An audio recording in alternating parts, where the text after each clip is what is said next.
Salut les amis, vous êtes bien sûr Real Madrid Galactique, Nano Andro, votre serviteur. Le match s'est terminé tout à l'heure à, on va dire 15h, 15h, 16h par là. Voilà, match de la 34e journée entre le Real Madrid contre le Celta Vigo. Voilà, on a joué à domicile à la maison et on a gagné le match 3-2. Bon, match intéressant dans l'ensemble. Match qui nous prouve encore qu'on a de gros problèmes en défense. Est-ce que c'est des sautes de concentration? Est-ce que c'est juste les joueurs qui sont fatigués par l'enchaînement des matchs? Ou encore pire, les joueurs qui ne sont plus du tout concernés par l'aspect défensif de la chose? Je ne sais pas. Mais le football, c'est on attaque et on défend. Voilà. Donc j'ai l'impression que voilà, on a un peu perdu de vue la défense. Voilà, on a pris 2 buts aujourd'hui, on en a marqué 3 heureusement. 3 buts, 2 de Kylian et un de Arda Güler.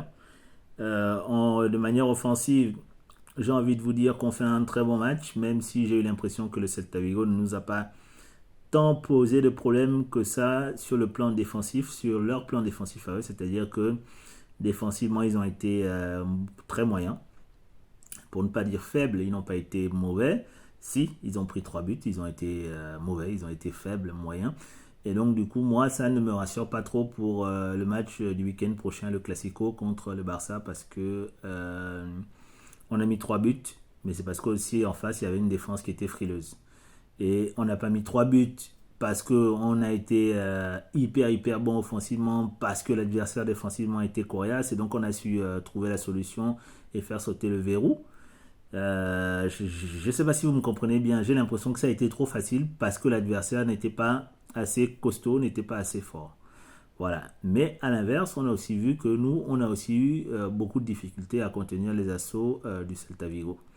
Voilà, qui est une très belle équipe, qui a proposé un jeu offensif très intéressant, qui a su saisir ses opportunités, qui a marqué 2 fois en deuxième mi-temps, même si la première, ils ont manqué de chance et ils sont surtout tombés sur un très grand Thibaut Courtois, qui pour moi est l'homme du match, même si officiellement c'est Kylian parce qu'il a mis 2 buts et qu'il a fait un très bon match, hein, c'est pas ça le souci, il a fait un très bon match et que Goulet aussi fait un bon match, très bon match même d'ailleurs. Bellingham fait aussi un très bon match. Vinicius, match moyen, voilà, peut mieux faire. Voilà, mais il faut dire que voilà, on arrive à ce classico avec quand même une équipe qui n'est toujours pas en maîtrise, alors que si on gagne le classico, on se donne encore plus de chances de pourquoi pas remporter le championnat sur les 3 dernières journées qui restera après le classico. Donc il suffira qu'il y ait un nul du Barça pour que nous on soit champions si nous on gagne tous nos matchs. Voilà. Donc là, si on les bat, on n'est plus qu'à un point de différence avec eux. Et donc il faudra compter sur un miracle, un dernier match où il y a une équipe qui arrive à faire nul ou même à battre le Barça pour que nous soyons champions. Mais bon, ça veut dire qu'on n'a pas notre destin entre nos mains. La seule chose qu'on peut faire, c'est au moins ne pas creuser cet écart de points qu'il y a là actuellement et puis espérer que sur la fin, il y ait sur un malentendu, les amis, même si je ne vois pas le Barça flancher, mais j'espère avoir tort et qu'à un moment ils vont flancher. Voilà. Donc voilà un peu ce match, un match très équilibré finalement, un match très plaisant à regarder. On a beaucoup souffert tout au long du match, hein, parce qu'il y a eu beaucoup d'attaques des joueurs du Celta. C'est juste qu'ils ont manqué de chance, manqué de justesse aussi. Ils sont tombés sur un Thibaut Courtois des grands jours, qui est toujours, pour moi en tout cas, le meilleur gardien du monde et c'est très bien.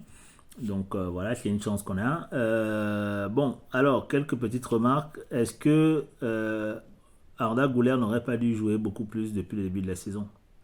Voilà, c'est la question que j'en viens à me poser quand je vois les matchs qu'il enchaîne et les bons matchs qu'il produit, les buts qu'il met aussi. Voilà, je pense que Ancelotti peut-être s'est un peu trompé là-dessus. Il ne lui a pas fait assez confiance. Et voilà, peut-être qu'on aurait pu bénéficier de son talent, de sa justesse dans le jeu, de sa vision, plus tôt en fait dans la saison. Il est jeune, mais il a une telle maturité dans le foot, donc c'est vraiment un talent pur en fait. Très bonne recrue. Voilà, on a bien fait de le recruter parce que je pense que dans les années à venir, au milieu de terrain et pourquoi pas ailier à des moments, il va nous apporter beaucoup. Voilà. J'en attendais plus de l'entrée de Brahim Diaz, mais bon, dommage, il n'a pas été aussi décisif que je l'aurais souhaité. J'espère qu'il sera titulaire contre le Barça et qu'il fera un grand match si jamais Carlo Ancelotti le met titulaire. Nous verrons bien. Rodrigo n'a pas joué. Est-ce qu'on le laisse se reposer pour le match contre le Barça ou au contraire il est blessé ou au contraire il jouera plus parce que le club va peut-être le vendre, je sais pas. Voilà, en général, quand on veut vendre un joueur, on le fait jouer. Voilà. Moi, personnellement, je pense que Rodrigo doit rester, que Kylian doit rester, que Vinicius doit rester, que Bellingham doit rester, et que ces quatre joueurs-là doivent trouver le moyen de pouvoir jouer ensemble. Et que s'ils arrivent à trouver ce moyen de jouer ensemble, on sera une équipe offensivement très très très redoutable. Voilà. Bon, pour l'instant, ce n'est pas encore le cas, et c'est comme ça. On fait avec. Donc, ensuite, bon match d'Asensio. Bon match de Ceballos qui a vraiment apporté beaucoup de stabilité au milieu de terrain et qui est toujours très important comme depuis le début de la saison. Hein. C'est vraiment aussi une aubaine de l'avoir. Voilà, nous devons lui dire merci parce que il est arrivé beaucoup jeune et puis il n'a pas beaucoup joué. Il aurait pu se décourager, demander à partir, aller jouer dans d'autres clubs, quitter le Real. Il est parti en prêt et après il est revenu. Voilà, donc aujourd'hui il est au maximum de son plein potentiel et c'est un bonheur de le voir jouer, c'est un bonheur de le voir gérer cette équipe au milieu de terrain. Donc il a appris de Modric, de Kroos et aujourd'hui c'est son heure, c'est son tour. C'est dommage que l'équipe soit pas au beau fixe cette saison parce que Ceballos c'est un très, très très bon joueur et qui a beaucoup donné cette saison. Bon match de Valverde, voilà. Très très bon match aussi de Valverde qui a encore cavalé un peu dans tous les sens. J'aurais aimé que Carlo Ancelotti le laisse un peu se reposer parce que le Classico va être un match compliqué. Bon match de Vasquez aussi. Bon match de Thibaut Courtois, hein, la muraille, très très bon match même. Voilà. Fran Garcia fait un bon match, mais je trouve qu'offensivement il manque encore d'intelligence de jeu. Voilà. Cavaler avec la balle, arriver en attaque et centrer sans trop voir ce qu'il y a dans la surface, je trouve que c'est pas mauvais il remonte les balles, mais il doit s'améliorer sur la finition, reprendre ses esprits, souffler un peu, regarder ce qui se passe autour de lui et faire la passe en conséquence. Alors, effectivement, les joueurs, le jeu va vite, donc il n'a pas forcément le temps de tout faire, mais j'espère qu'il va s'améliorer sur ce plan-là, parce que sur le plan défensif et sur les remontées de balles, moi j'ai rien à dire, c'est un très très bon joueur de ce point de vue-là. Maintenant, là où il doit s'améliorer, c'est sur la partie où je fais la dernière passe pour pouvoir toucher un coéquipier qui est dans la surface, dans la zone, comme on le sait tous, c'est les passes qu'on met dans la zone, mettre la passe dans la bonne zone pour que le coéquipier puisse reprendre et que ça fasse une occasion potentielle de but. Voilà. Mais sinon, bon match quand même de Fran Garcia, hein, qui est pas mauvais. Voilà. Dans l'ensemble, toute l'équipe a bien joué en soi. Voilà. Sauf Vinicius que j'ai trouvé un peu en dessous. Voilà, offensivement, hein, j'entends. Parce que sur les phases défensives, il a beaucoup aidé, comme d'habitude, et c'est très bien. C'est une qualité qu'il faut louer chez lui. Voilà, il a une capacité physique exceptionnelle, il sait faire les efforts. Voilà. Mais je trouve encore qu'il fait encore trop de mauvais choix, notamment comme le choix de rester collé à la ligne, alors que des fois le jeu se passe à l'intérieur et qu'il faudrait qu'il puisse à l'intérieur pour occuper les espaces qui sont laissés vides, pour pourquoi pas se projeter afin de donner une possibilité de passe au coéquipier.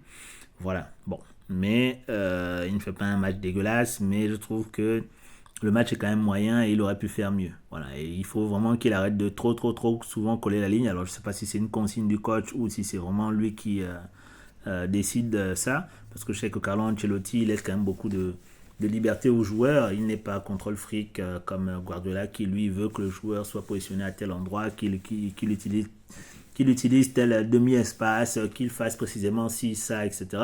Carlo Ancelotti, il est plutôt dans le style de manager qui laisse beaucoup de liberté aux joueurs. Et je pense que c'est la meilleure manière pour les joueurs de s'exprimer. Voilà, parce qu'un joueur, c'est pas une machine. Mais bon, après ça, c'est un problème de philosophie de jeu, de comment on voit le jeu. Moi, je ne vois pas le jeu par le prisme de Guardiola, même si pendant des années, le jeu par son prisme a dominé. Mais au final, aujourd'hui, on voit très bien que les équipes dans le style de Guardiolesque sont en train de s'effondrer. Voilà. Mais c'est comme ça en même temps. C'est juste la logique du foot, l'histoire du football. Le football, les courants viennent et se renouvellent. Et puis, voilà. Donc, pareil, si on regarde le Barça de Guardiola, ne joue pas comme le Barça d'Hansi Flick, même si, voilà. Donc, c'est-à-dire qu'à un moment, on se rend compte que certaines philosophies de jeu ne tiennent plus et donc il faut se renouveler, tout simplement. Voilà. Bon, bref. Donc, c'était ce petit débrief, les amis, pour débriefer le match. Bon match de l'équipe dans l'ensemble, mais on reste quand même avec des doutes. On ne va pas attaquer ce classique avec des certitudes. Alors, j'espère qu'on va le gagner quand même tout de même parce qu'on veut gagner la Liga cette saison. Il ne nous reste plus que ça. Alors, notre destin n'est pas entre nos mains, mais si on a mal entendu, on peut gagner cette Liga-là et ce ne sera pas la plus belle des Ligas. Hein. Moi, je vous le dis tout de suite, si on la gagne, ce sera quand même la pire Liga, moi, pour laquelle j'ai été donné, j'ai eu l'occasion d'assister. Voilà. Mais je prends quand même, même si c'est la pire Liga de tous les temps pour moi. Voilà. Donc, on verra ce qui va se passer. C'était Nano Andro, votre serviceur, pour Real Madrid Galactique. Je refais, c'était Nano Andro, votre serviteur pour Real Madrid Galactique. Tchuss les amis.